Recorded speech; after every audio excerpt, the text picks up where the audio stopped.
Olá, pessoal do terceiro ano A, tudo bem com vocês? Eu espero que sim. Hoje nós vamos realizar a aula do dia 3 de agosto de 2021.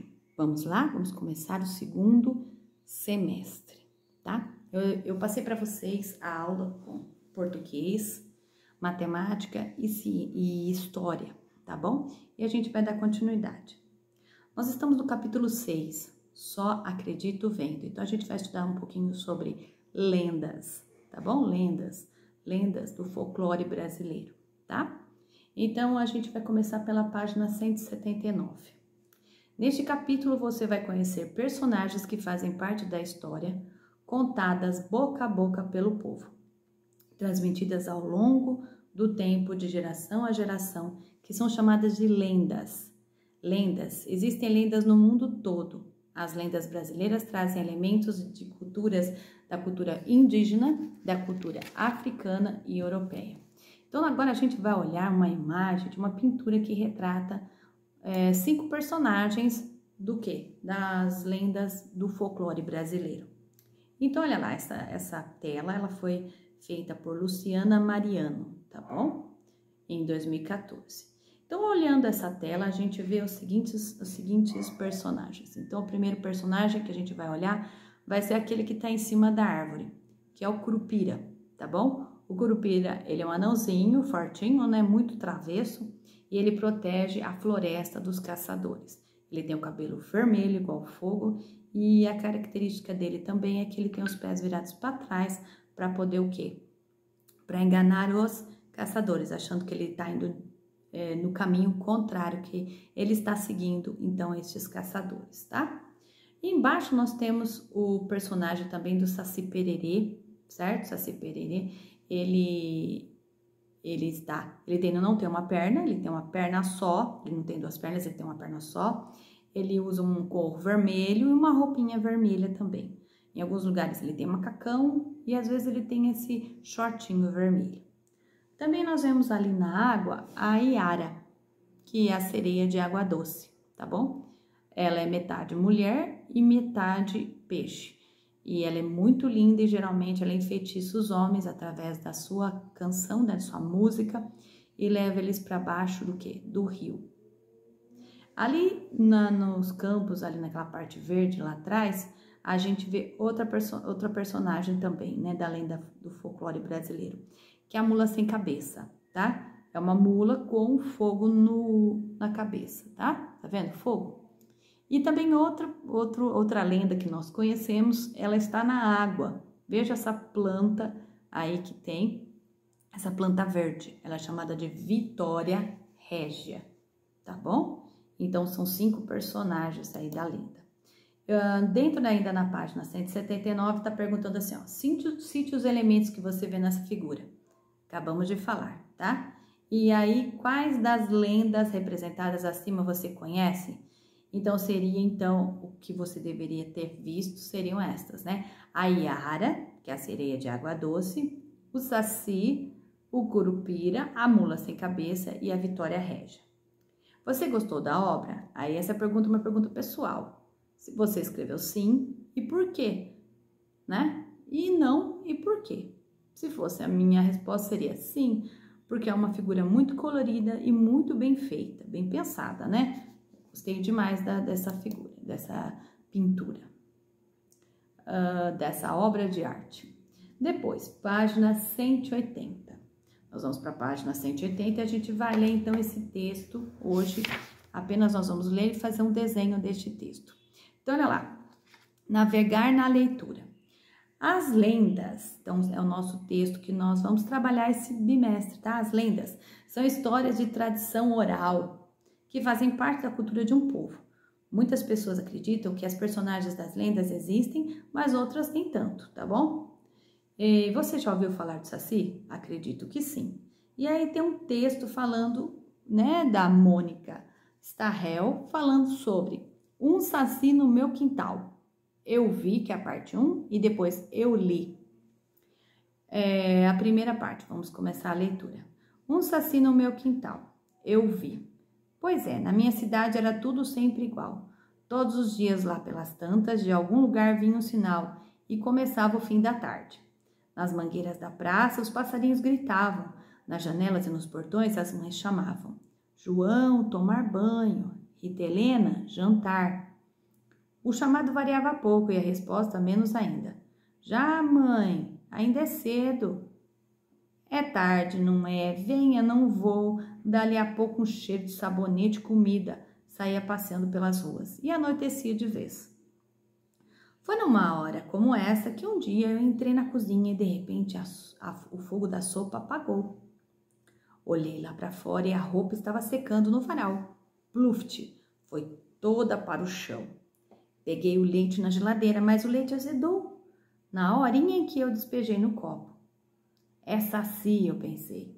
Estava cansada de ver Saci nos livros, nas revistas, na televisão, no cinema, mas sempre achei que fosse bobagem, invencionice. Só que aquele dia eu vi. Será que era mesmo coisa de Saci? Parte 2. Eu li.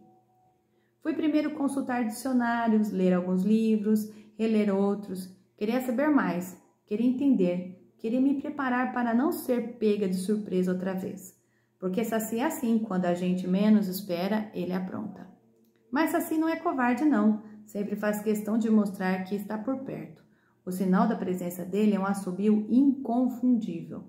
Saci gosta de fazer travessura para assustar e irritar as pessoas. Dizem que o Saci tem um furo bem no meio da palma da mão. Ele até gosta de brincar com um pedacinho de brasa, fazendo passar pelos furos de uma mão para outra. Outra brincadeira que ele adora é pular no meio do vento, rodopiar, girar e até formar rodamuinho. Por isso, todo mundo diz que em cada rodamuinho com certeza tem um Saci. Para conseguir pegá-lo, é só jogar uma peneira no centro do rodamuinho. Mas tem uma coisa, a peneira tem que ser de taquara trançada. O Saci que a gente mais conhece é um molequinho de uma perna só, mas ele também aparece de outras formas.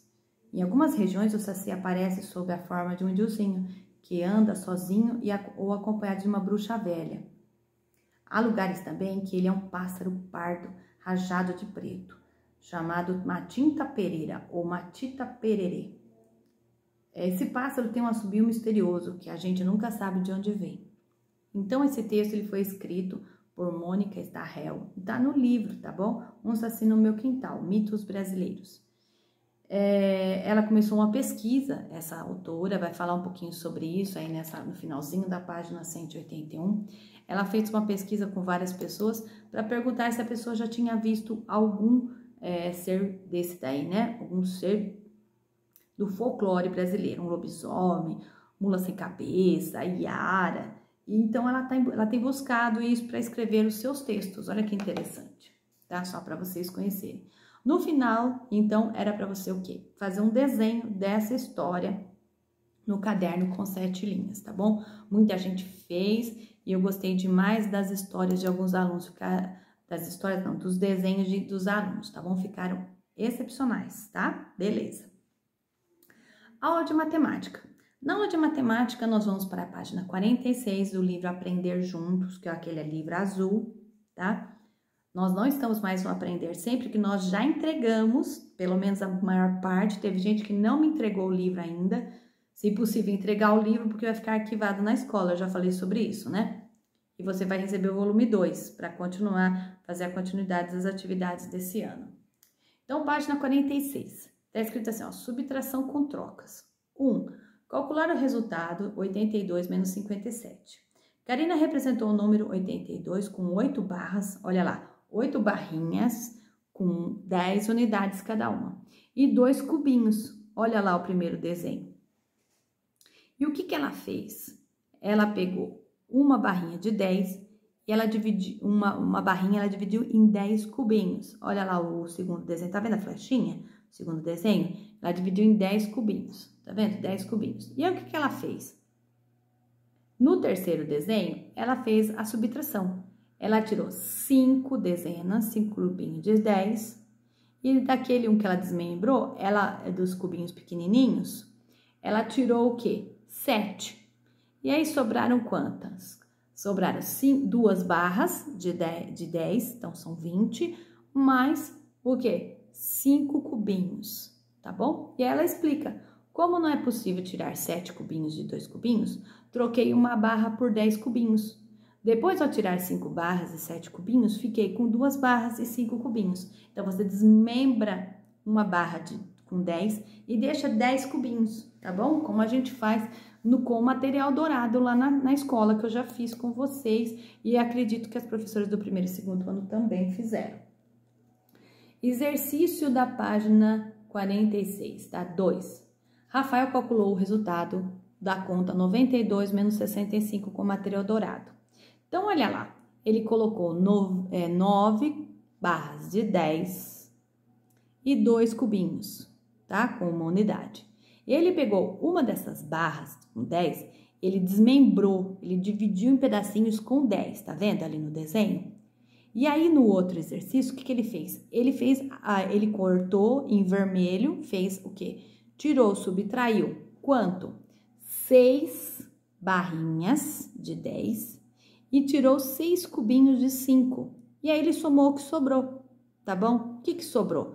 Sobrou 2 barras de 10, então 20, mais 7 cubinhos como unidade, então ficou 27. Ali embaixo, então, tem a explicação. Rafael representou o número 92 com 9 barras e 2 cubinhos.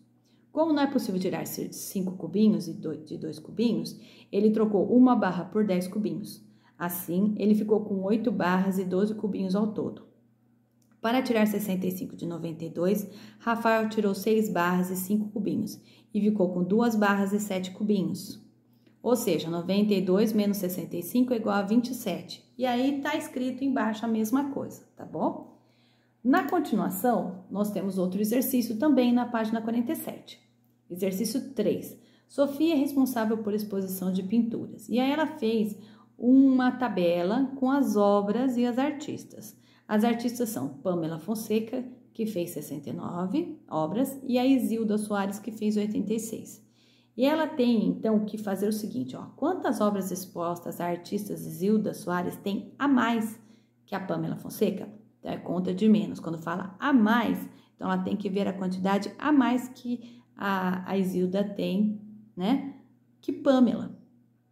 Então, ali ela fez o seguinte, ó. 86. 86 é o número maior, então eu sempre põe o número maior na conta, né? 86 menos 69. Então, ela desmembrou 86, 8 dezenas e 6 unidades. E ela desmembrou aquela barrinha, colocando 10 na unidade. Olha o que ela fez. 7 dezenas e 16 unidades. Tá vendo? Que seria aquela coisa de emprestar que a gente faz também. Lembram disso? E 6 dezenas a Pamela tem e 9 unidades. E ela fez a conta. Começa sempre pela unidade. 16 menos 9 dá 7. E 7 menos 6, 1. E aí ela chegou na resposta, 1 dezena e 7 unidades. Então a resposta é a seguinte: Isilda terá 17 obras expostas a mais que Pamela Fonseca. Na continuação da página 47, nós temos um exercício que é o seguinte: você tinha que ver as figuras e montar um problema. Então, o problema que eu pensei em montar é o seguinte, ó. Olha, eu olhei bem, você poderia ter feito diferente, beleza, tá? João comprou 45 laranjas e ele foi lá, tá vendo? O mocinho tá comprando as laranjas na barraca do senhor Antônio. Chegou em casa com muita sede e resolveu fazer um suco com 16 laranjas. Olha lá a segunda figura, ele tá fazendo o suco de laranja. Quantas laranjas sobraram? Então, olha lá, quantas laranjas sobraram? Eu vou pegar, então, para mostrar para vocês. Você pode fazer de duas maneiras. A primeira maneira é a maneira simples, clássica que a gente faz, ó, 45 menos 16, que eu já expliquei isso para vocês. Então, quando a gente faz essa conta, ó, 5 é menor que 6. O que eu faço? Eu empresto 10 da dezena. Quando você empresta, esse número aqui, ele perde, lembra que eu falei? Então, você põe 1 aqui e você põe 4 menos 1 dá 3. Põe 3 aqui no cantinho. Então, aqui, ó, 6 para chegar no 15, ó, 6, 7, 8, 9, 10, 11, 12, 13, 14, 15. Deu 9. 9 aqui embaixo. E aqui, 3 menos 1, 3. Menos 1, 2. E aí, põe 2 aqui. Agora, se você seguir conforme o que está escrito lá no livro, é o seguinte, ó. Você faz aqui essas barras, são barras de o quê? Uma dezena. Então, nós temos 4, ó. 4, 45, ó. 1, 2, 3, 4. E 5 unidades, ó. 1, 2, 3, 4, 5, certo? O que eu vou fazer? Eu vou desmembrar 10, ó. Vou pôr 10 aqui, ó, cubinhos, tá bom? E ficar assim, tá? E aí, depois, para você fazer a conta, você vai fazer o seguinte, ó. Você tem que tirar 16, não tem, ó? Você tira uma barra e tira o quê? 6 cubinhos, ó. Eu tirei 6 cubinhos. E aí, sobraram esses cubinhos. Aí, você vai contar e vai ver o seguinte, ó. Ficou 1, 2, ó. 2, 20. E aí, você vai contar quantos sobrar de cubinhos. Ficou 9, 29. Tá bom? Se quiser copiar igual a professora, beleza, não tem problema. Veja que eu desmembrei, então, uma barra e transformei o quê? Em cubinhos, tá? Uma dezena em 10 unidades, tá certo? Para vocês entenderem um pouquinho melhor o exercício, tá bom? Então, a parte de matemática foi essa. Agora, nós vamos para o livro de história, tá bom? O livro de história, que é o livro Liga Mundo, tá? Esse aqui, ó, livro Liga Mundo, este, tá? E você vai para o capítulo 4, tá bom? Eu escaneei só essa aqui, ó, escaneei não, printei essa página, mas nós temos essa, pra gente poder olhar a figura. Então, presta atenção, eu estou na página 52 e 53. A formação das cidades. Então, tá falando para você olhar essas duas imagens. Essas duas imagens são de um mesmo lugar, só que em épocas diferentes, tá bom? Então, essa imagem é o elevador Lacerda na cidade de Salvador. A primeira imagem é da época de 1873. E aí, a outra é do ano de 2017. Veja que no primeiro, os irmãos, está contando, os irmãos Lacerda construíram, então, o quê? O elevador Lacerda, na cidade de Salvador, estado da Bahia. Este elevador, ele liga, então, a cidade baixa e a cidade alta, e era considerado o mais alto do mundo, né? O elevador mais alto do mundo na época, com 63 metros. Cartão postal, tá bom? Então, é uma obra lá da cidade de Salvador. Agora, na outra figura, o que nós vemos? O elevador, ele passou por várias reformas e mudanças, incluindo a construção de uma nova torre. Vejam que tem outra torre. Ali no primeiro desenho, nós vemos só uma torre. No segundo desenho, nós vemos 2 torres. Então, um sobe, o outro desce. E o que a gente vê de diferente também? Nós vemos carros, motos, nós vemos também outras construções perto do quê? Deste elevador Lacerda, tá? E a gente percebe a imagem do tempo observando o quê? O que tem em volta dessa construção, tá? Agora, a gente vai para a próxima imagem, página 54. Vamos lá. O nascimento da cidade. A gente vai falar sobre a cidade. Por que a gente vai falar sobre a cidade? Porque este mês nós comemoramos a formação como cidade da nossa querida cidade de Araraquara.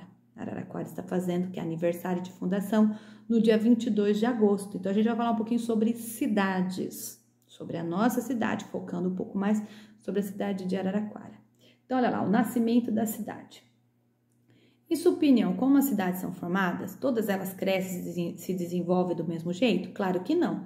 Cada cidade tem o seu desenvolvimento, tem o porquê, a origem de cada cidade. Então, olha ali, as primeiras cidades da história da humanidade se desenvolveram há mais de 10 mil anos. Isso aconteceu quando pequenos grupos se fixaram em uma região, quando deixaram de ser nômades, pararam de ficar andando para lá e para cá, né? Então, eles faziam barraquinhas e viviam naquele espaço enquanto tinha água e comida. Depois acabava, eles mudavam de lugar. Mas aí, com o passar do tempo, foi possível formar estoques de alimentos, começar a fazer agricultura, que é isso, plantar o seu próprio alimento, certo?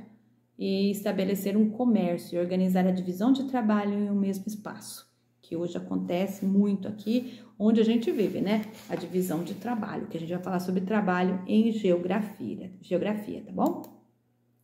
As cidades, ainda na página 54, as cidades são diferentes. Então, fala sobre existem cidades muito antigas e outras que se formaram faz pouco tempo. As cidades europeias, como Lisboa, são bem antigas. Já as cidades norte-americanas, como Nova York, as cidades aqui também do Brasil, são mais recentes. Então, há pouco mais de 500 anos, quando os europeus chegaram à América, encontraram povos que viviam em aldeias ou cidades, algumas delas ricas e organizadas, como Tenochtitlan, que é a cidade do México, que está representada na foto 2, tá vendo? Vista aérea da cidade do México, tá? Antigamente chamada por Tenochtitlan, tá? Eu não sei falar direito, que essa palavra é bem complicada, tá? Essa foto ela foi tirada em 2017, tá? E nós temos também uma gravura em cima dessa figura, a primeira figura, né? Nós temos uma gravura que não é foto, é uma pintura, retratando a cidade e o porto de Lisboa na época em 1600. Ano de 1600, nós estamos no ano de 2021. Vejam a quantidade de tempo, quantos séculos atrás, né? Então, ano de 1600. Vejam como já era uma cidade desenvolvida nessa época, tá? Só para vocês conhecerem. Então, existem cidades bem antigas. A nossa cidade é uma cidade bebê ainda, né? Perto dessas daí. A formação das cidades no Brasil. Nas terras que hoje formam o Brasil, os portugueses encontraram indígenas em aldeias, a gente já falou sobre isso, vivendo de modo diferente daqueles que viviam os europeus, lógico, totalmente diferente, né? As primeiras cidades do Brasil surgiram anos após a chegada dos portugueses. Inicialmente, essas cidades se localizavam próximo do litoral, né, perto do mar. Depois começaram a se formar no interior do território. As primeiras vilinhas, né, que primeiro se constrói um pequeno povoado, uma vila, depois formam-se as cidades, tá? Não é assim, vai lá e faz a cidade. Uma cidade que foi construída assim, planejada, foi a cidade de Brasília, aqui no Brasil, tá bom? Pensou-se em fazer uma cidade no meio do Brasil, tá? Uma cidade planejada, mas a maioria das cidades brasileiras, elas foram se desenvolvendo ao longo do tempo, por conta do quê? Do comércio, ou daquilo que tinha próximo àquela cidade. Como eu já falei, a cidade de São Paulo, ela foi feita em volta de um colégio, Colégio São Paulo, tá bom? Eu já falei sobre isso. E as primeiras vilas e cidades brasileiras se formaram no litoral, porque as mercadorias produzidas no Brasil partiam do porto. Partiam do porto para serem produzidas, para serem vendidas na Europa.